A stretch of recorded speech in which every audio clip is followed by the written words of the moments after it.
മക്കളെ, കഴിഞ്ഞ ദിവസം നമ്മൾ പ്രോകാരിയോട്ടിക് സെല്ലിൽ എന്തൊക്കെ പഠിക്കണം, ഏത് ഭാഗമാണ് ഇമ്പോർട്ടന്റ് എന്നൊക്കെ പറഞ്ഞിരുന്നു. അപ്പൊ കമന്റ് സെക്ഷനിൽ കൂടുതലായിട്ടും വന്നു, മിസ് യൂക്കാരിയോട്ടിക് സെല്ലും കൂടെ ഒന്ന് പറഞ്ഞു തരുമോന്ന്. എന്താ പറയാതിരിക്കാൻ ഒരു പ്രശ്നമില്ല, അത് മിസ് എന്തായാലും ചെയ്യുമെന്ന് നിങ്ങൾക്ക് അറിയാലോ. അപ്പൊ ഇന്ന് നമ്മൾ വീഡിയോയിൽ പഠിക്കാൻ പോകുന്നത് യൂക്കാരിയോട്ടിക് സെല്ലിൽ നിങ്ങൾ എക്സാം പോയിന്റ് ഓഫ് വ്യൂവിൽ എന്തൊക്കെ പഠിക്കണം, ഏതൊക്കെയാണ് ഇമ്പോർട്ടന്റ് ഡയഗ്രാംസ് എന്നാണ്. അപ്പൊ ക്വിക്ക് ആയിട്ട് നമുക്ക് വേഗം നോക്കി പോകാം. വീഡിയോ കംപ്ലീറ്റ് ആയിട്ട് കാണാം. ചില ക്വസ്റ്റ്യൻസ് ഒക്കെ ഞാൻ തരും, അത് കമന്റ് ബോക്സിൽ കമന്റ് ചെയ്യാം.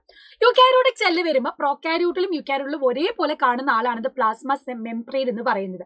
ഇവിടെ നമുക്ക് കാണാൻ പറ്റും പ്ലാസ്മ മെംബ്രെയിൻ. ഈ ഒരു സ്ട്രക്ചർ നിങ്ങൾ ഓർത്ത് വെക്കണം.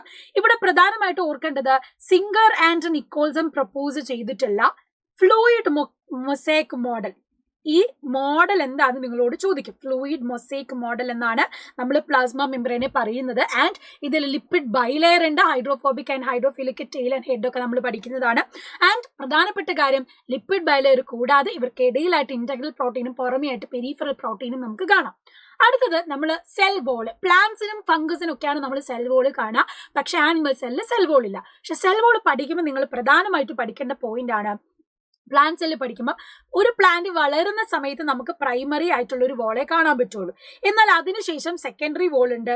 ആൻഡ് ഈ സെക്കൻഡറി വോള് ഉള്ളിലേക്കാണ് വരുന്നത്. പ്രൈമറി വോൾ പുറത്താണെങ്കിൽ സെല്ലിന്റെ അകത്തേക്കായിട്ടാണ് സെക്കൻഡറി വോൾ എന്ത് ചെയ്യുന്നത്, പ്രൊഡ്യൂസ് ചെയ്യുന്നത്. പിന്നെ മറ്റൊരു പ്രധാനപ്പെട്ട കാര്യം മിഡിൽ ലാമെല്ലയാണ്. ഇവിടെ നിങ്ങൾക്ക് ഈ സ്ട്രക്ചർ നിങ്ങൾ പഠിച്ചു വെക്കണം. ഈ രണ്ട് സെല്ലുകൾ ജോയിൻ ചെയ്യുന്ന ആ ഇടയിലൂടെ പോകുന്ന അതിനെ ഗ്ലൂ ചെയ്ത് വെക്കുന്ന ഭാഗമാണ് മിഡിൽ ലാമെല്ല. അത് ഉണ്ടാക്കിയിരിക്കുന്നത് കാൽഷ്യം പെക്ടേറ്റ് വെച്ചിട്ടാണെന്ന് പ്രോപ്പർ ആയിട്ട് പഠിക്കാം. ഡയഗ്രാം നിങ്ങൾ ഓർത്ത് വെക്കാം. അടുത്തത് നമ്മൾ എൻഡോ മെംബ്രെയിൻ സിസ്റ്റംസ് പഠിക്കുന്നുണ്ട്. അതിൽ endoplasmic reticulum, Golgi apparatus, vacuoles and ലൈസോസും. ഈ 4 നിർബന്ധമായിട്ട് പഠിക്കണം. 4ന്റെയും സ്ട്രക്ചർ ആൻഡ് ഫംഗ്ഷൻസ് പഠിക്കണം. എൻഡോപ്ലാസ്മിക് റെട്ടിക്കുലം പഠിക്കുമ്പോൾ ഈ സ്ട്രക്ചർ ഓർത്ത് വെക്കുക. ഇതിൽ 2 ഫേസ് ആയിട്ടുണ്ട്, cis face and trans face. And 2 endoplasmic reticulum ഉണ്ട്.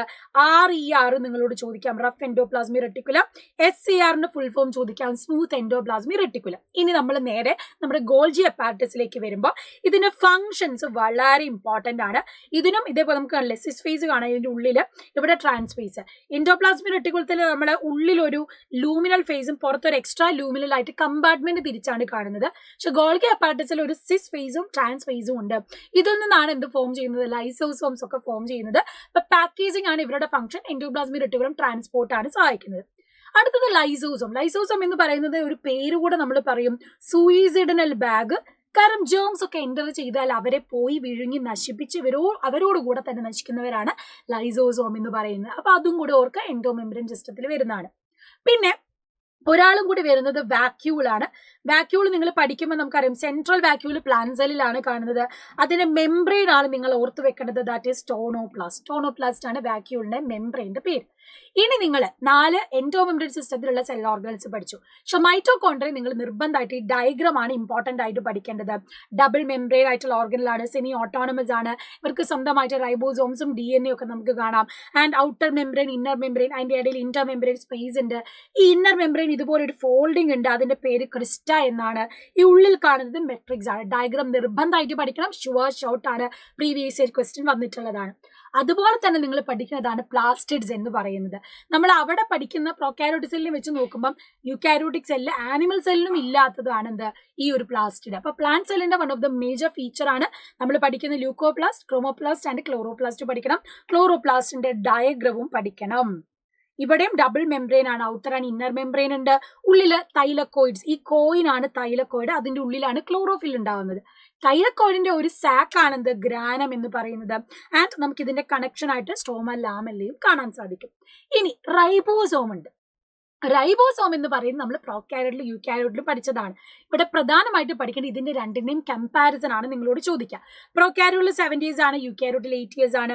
ആൻഡ് ഇവരുടെ സബ് യൂണിറ്റ് 60 years 40 years ആണ്. ഇത് കമ്പയർ ചെയ്ത് തന്നെ പഠിക്കണം, ഷുവർ ക്വസ്റ്റ്യൻ ആണ്. കാരണം രണ്ടിലും ഒരേപോലെ കാണുന്നതാണ്, മെംബ്രെയിൻ ഇല്ലാത്ത ആളാണ് റൈബോസോം. ഇനി ആനിമൽ സെല്ലും പ്ലാന്റ് സെല്ലും നിങ്ങൾ കമ്പയർ ചെയ്ത് പഠിക്കണം, എന്തൊക്കെയുണ്ട് എന്തൊക്കെയില്ല എന്ന രീതിയിൽ കേട്ടോ. അപ്പൊ ഈ കമ്പാരിസൺ തന്നെ മനസ്സിലാക്കി തന്നെ എന്ത് ചെയ്യണം, പഠിക്കേണ്ടതാണ്. പോയിന്റ്സ് ഒന്നും ഇതിൽ ഒഴിവാക്കാൻ പാടില്ല, ഡിഫറൻഷിയേറ്റ് ചെയ്യാനായിട്ട് ക്വസ്റ്റ്യൻ വരും. ഇനി നമ്മൾ അപ്പൻഡേജസ് നോക്കുമ്പോൾ സീലിയ ആൻഡ് ഫ്ലജെല്ല നോക്കണം. ഇതുപോലെ മൈക്രോ ആയിട്ട് സ്മോൾ ആയിട്ട് കാണുന്നതാണ് സീലിയ, ലോങ് ആയിട്ട് കാണുന്നതാണ് ഫ്ലജെല്ല. ഇമ്പോർട്ടന്റ് ആയിട്ട് ക്വസ്റ്റ്യൻ വരുന്ന ഭാഗം ഇതാണ് ആക്സോണി. നമ്മുടെ സീലി ഇതാണെങ്കിൽ ഇതിന്റെ ഒരു ക്രോസ് സെക്ഷൻ നമ്മൾ എടുത്താൽ അതിന്റെ കോറിനെയാണ് നമ്മൾ ആക്സോനിയം എന്ന് പറയുന്നത്. ആപ്പിൽ നമ്മൾ വീഡിയോ ഒക്കെ കണ്ടുപഠിച്ചത് ഓർക്കുന്നുണ്ടല്ലോ. ബാച്ചിൽ നമ്മൾ അത് ക്ലിയർ ആയിട്ട് ഡിസ്കസ് ചെയ്തിട്ടുണ്ട്. അപ്പം ഇതിന്റെ സ്ട്രക്ചർ നിങ്ങളോട് ചോദിക്കും. Plasma membrane, peripheral microtubule, central microtubule, ഇതിനെ കണക്ട് ചെയ്യുന്ന റേഡിയൽ സ്പോക്ക്, പിന്നെ സെൻട്രൽ ഷീത്ത്. ഇത് നിർബന്ധമായിട്ട് പഠിക്കേണ്ടതാണ്, മറക്കാൻ പാടില്ല, ഇമ്പോർട്ടന്റ് ആയിട്ടുള്ള ഡയഗ്രമാണ്. ഇനി നമ്മൾ ന്യൂക്ലിയസിലേക്ക് വരുന്നു. ന്യൂക്ലിയസിലേക്ക് വരുമ്പോൾ നിങ്ങൾ ശ്രദ്ധിക്കേണ്ടതും ഇതേ ഡയഗ്രാം തന്നെയാണ്.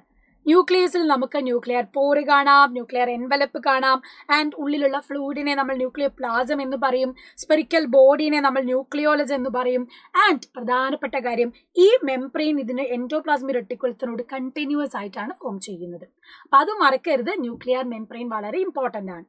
ഇനി ഏറ്റവും കൂടുതൽ തവണ റിപ്പീറ്റഡ് ആയിട്ട് വന്നിട്ടുള്ള ക്വസ്റ്റ്യൻ, മോസ്റ്റ് റിപ്പീറ്റഡ് ക്വസ്റ്റ്യൻ ആണ് 4 ഡിഫറെന്റ് ടൈപ്സ് ഓഫ് ക്രോമസോം എന്ന് പറയുന്നത്. അത് നിങ്ങൾ ആരും മറന്നു പോവില്ലല്ലോ. ഇതെന്തായാലും പഠിക്കണം. ആദ്യത്തേത് മെറ്റാസെൻട്രിക് ക്രോമസോം ആണ്, രണ്ടാമത്തേത് സബ്മെറ്റാസെൻട്രിക് ക്രോമസോം ആണ്, മൂന്നാമത്തേത് അക്രോസെൻട്രിക് ക്രോമസോം ആണ്, നാലാമത്തേത് ടീലോസെൻട്രിക് ക്രോമസോം ആണ്. ഈ 4 ക്രോമസോമിന്റെയും സ്ട്രക്ചർ പഠിക്കണം. പിന്നെ നിങ്ങളോട് ഇത് ലേബൽ ചെയ്യാനും ചോദിക്കും, സെക്കൻഡറി കൺസ്ട്രക്ഷനും സാറ്റലൈറ്റും. ഇതാണ് നിങ്ങളോട് ചോദിക്കുന്നത്. So type of chromosome based on the position of centromere. ക്രോമസോമിന്റെ സെന്ററിൽ കാണുന്ന ഈ ഒരു കൺസ്ട്രക്ഷനെയാണ് നമ്മൾ സെൻട്രോമിയർ എന്ന് പറയുന്നത്. അതിൽ കാണുന്ന ഒരു പ്രോട്ടീൻ ഡിസ്ക് ഉണ്ട്. ആ പ്രോട്ടീൻ ഡിസ്കിന്റെ പേരെന്താണെന്ന് നിങ്ങൾ കമന്റ് ബോക്സിൽ കമന്റ് ചെയ്യുക. സോ വളരെ ഇമ്പോർട്ടന്റ് ആയിട്ടുള്ള ഒരു ഭാഗമാണത്. പിന്നെ നിങ്ങളോട് ചോദിക്കുന്ന ഒരു ഡയഗ്രമാണിത്, നമ്മുടെ സെൻട്രിയോൾസിന്റെ സ്ട്രക്ചർ എന്ന് പറയുന്നത് ഒരു കാട്ടു വീലിന്റെ സ്ട്രക്ചർ ആണ് കേട്ടോ, ഒരു കാളവണ്ടീന്റെ ഒക്കെ പോലെ. ഇത് നിങ്ങൾ പഠിച്ചു വെക്കണം. ഇതുപോലെ ട്രിപ്ലെറ്റ്സ് ഇവിടെ ഫോം ചെയ്യുന്നുണ്ട്. 9 ആയിട്ടാണ് കാണുന്നത്, 9 എണ്ണമാണ് ചുറ്റുമുള്ളത്. സെൻട്രലിൽ നിങ്ങൾക്ക് സബ് ട്യൂബ്യൂൾസ് കാണാം. അപ്പൊ മൈക്രോ ട്യൂബ്യൂള് പോലെയാണ് എന്ത് സെൻട്രിയോൾസ് കാണുന്നത്. ഈ സ്ട്രക്ചറും സ്ഥിരമായിട്ട് ചോദിക്കുന്ന ഒരു ഭാഗമാണ്. അപ്പൊ ഇത് മറന്നു പോകരുത്, വളരെ ഇമ്പോർട്ടന്റ് ആയിട്ടുള്ള ക്വസ്റ്റ്യൻ ആണ്. സോ ഞാനിപ്പം ഡിസ്കസ് ചെയ്തത് ഇത്രയും ഇമ്പോർട്ടന്റ് ആയിട്ടുള്ള ഡയഗ്രാംസ് നിങ്ങൾ നോക്കിയിട്ട് പോകേണ്ടതാണ്. ക്വസ്റ്റ്യൻ വരുന്ന ഒരു പാറ്റേൺ കൂടിയാണ് ഞാൻ പറഞ്ഞത്.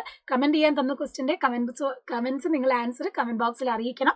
പക്ഷെ ഇത് ഡീറ്റെയിൽ ആയിട്ട് തന്നെ പഠിക്കണമെങ്കിൽ ഓഫ് കോഴ്സ് നിങ്ങൾ ബാച്ചിലോട്ട് തന്നെ വരണം. ഒരു വലിയ ചാപ്റ്റർ ആണ് കേട്ടോ. അപ്പൊ മറക്കണ്ട, കൂടുതൽ ഇൻഫോർമേറ്റീവ് വീഡിയോസ് ആയിട്ട് വീണ്ടും വരാം. Till then, bye bye.